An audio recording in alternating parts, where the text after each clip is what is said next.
Alrighty, guys, welcome. My name is Owen Morangello, and today we're going to be diving into race in the South, a topic that I've written a little piece here on, and we're just going to take a look at some of the ideas and some of the history of racism and racial inequalities in the South. Alright, so racism and the problems that entail are no new matter when it comes to the United States. It has been a long trail of adversity for many different races to find freedom within America's borders, especially regarding the African American population. After decades and decades of injustices and oppression, there was a major revolt that occurred in the 20th century, specifically in the southern states that I'm sure that many of you are familiar with. In the 1950s and 1960s, the South became a crucial battleground in the fight against racism toward African Americans. It was home to many influential civil rights activists, supported by a strong community of African Americans and allies who pushed forward and created the civil rights movement. Their persistent efforts led to big changes, not only in the South, but throughout the country. It's very clear that the South played a crucial role in driving the changes that continue to shape America's pursuit of racial equality to this day.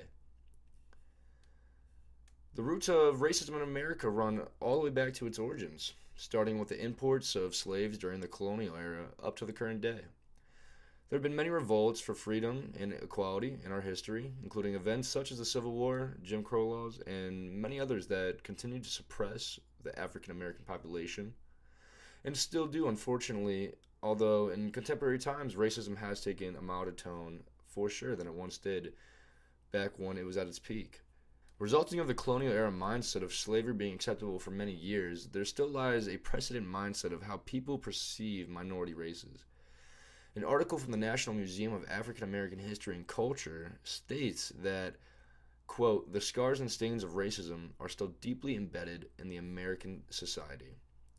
This quote touches on the still prevalent mindset that is stuck in the ways of the past and continues a generational mindset of racism that has been devised from times of the past.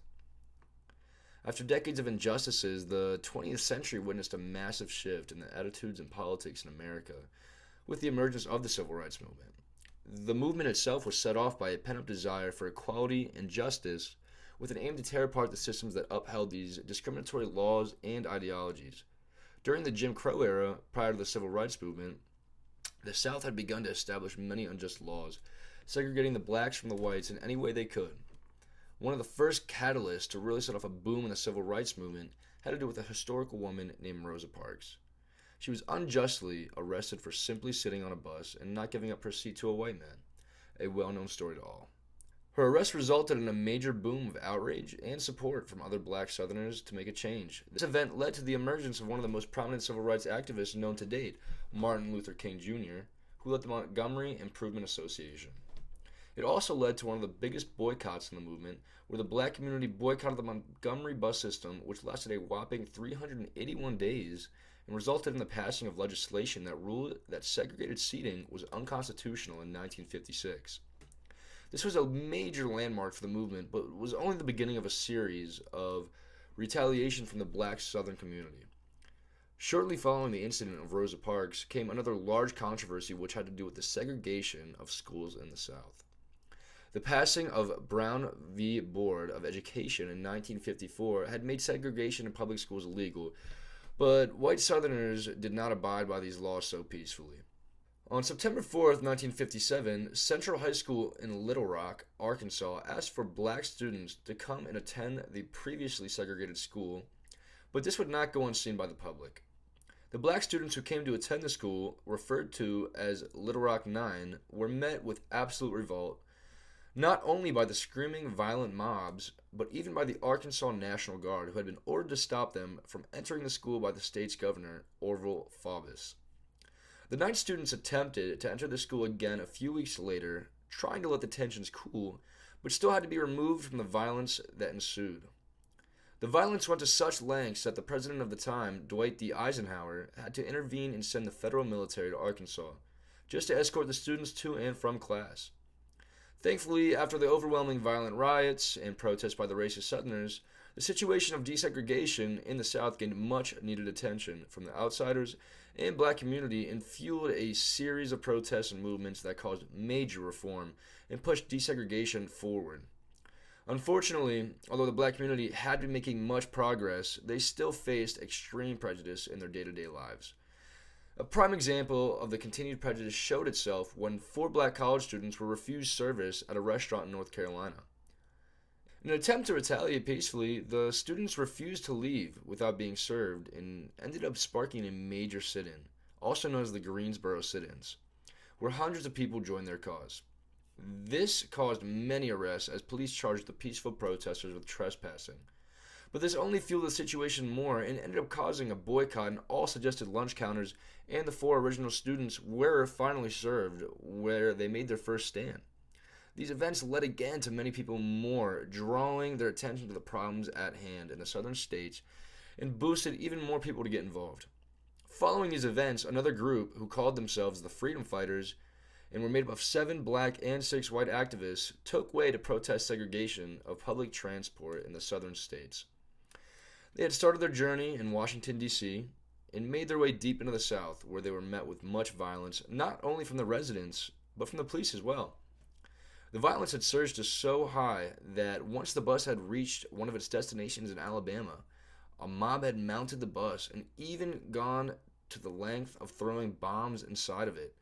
And even though the members inside of the bus were able to escape from the flames, they were still horribly beaten once outside of the bus.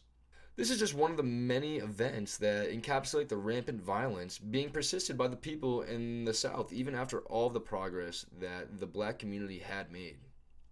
Regardless, the activists did not stop there and outsourced help from the U.S. Attorney General at the time, Robert F. Kennedy, who had negotiated with Alabama's governor to find the Freedom Riders a new driver and have them escorted by the police. Even with these added reinforcements, though, the massive violent mobs that persisted caused the police to leave the group, and this led to Kennedy having to send the federal military down to Montgomery to protect the activists. And this eventually led to many others joining their movement, and a group of Freedom Riders in Mississippi was arrested for trespassing in a whites-only facility and was arrested and sentenced to jail for trespassing. This didn't sit calmly with their supporters, and the NAACP ended up bringing the matter all the way to the Supreme Court and had all the convictions reversed, which drew out even more Freedom Riders to the cause. After a few more months of pressure, the Interstate Commerce Commission was forced to issue regulations prohibiting segregation in interstate transit terminals, and this was a huge progression for the movement in the South. Following this landmark was one of the most violent recorded acts of the movement to date, though, named Bloody Sunday. This event was cultivated by the peaceful march of protesters who were out against the unjust killing of a man named Jimmy Lee Jackson, who was an important activist with the community, and he was killed by a white police officer.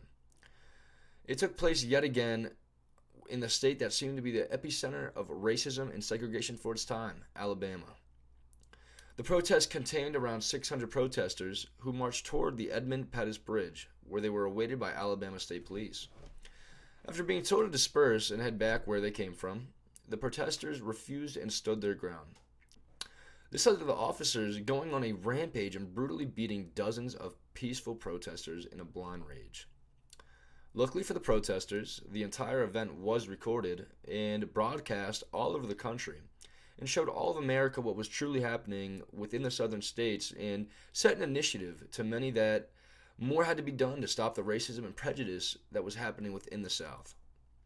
Continuing after these events, the South saw more and more progression with racial diversity, especially after President Johnson signed the Voting Rights Act into law on August 6, 1965.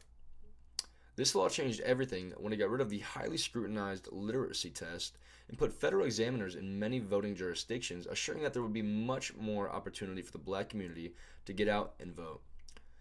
Yet, unfortunately, not long after this bill was passed, through Congress, 2 of the most influential activists from the South were sadly assassinated in the late 1960s.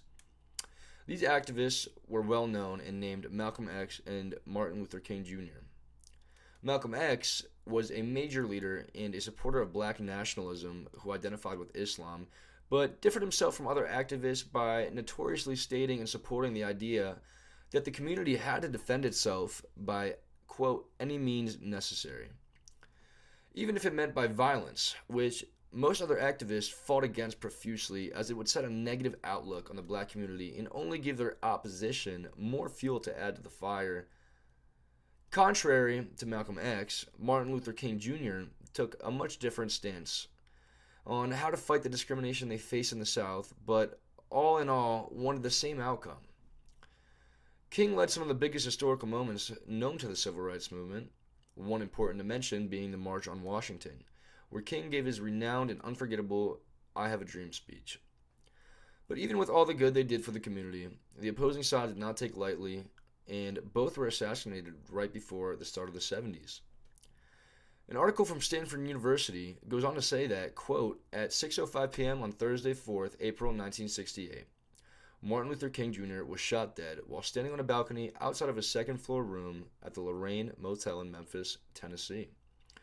News of King's assassination prompted major outbreaks of racial violence, resulting in more than 40 deaths nationwide and extensive property damage in over 100 American cities.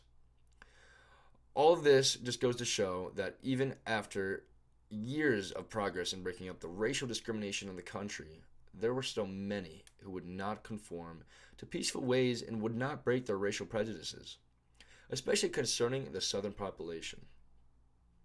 So in conclusion, the South played a crucial role in shaping America's ideals and perceptions when it came to racial discrimination and equality.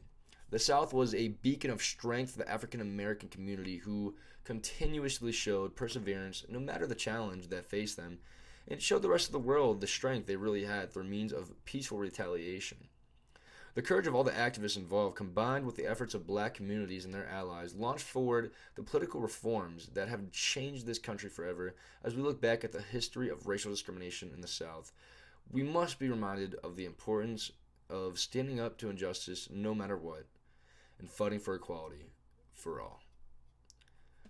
All right, guys, that's all I got for today.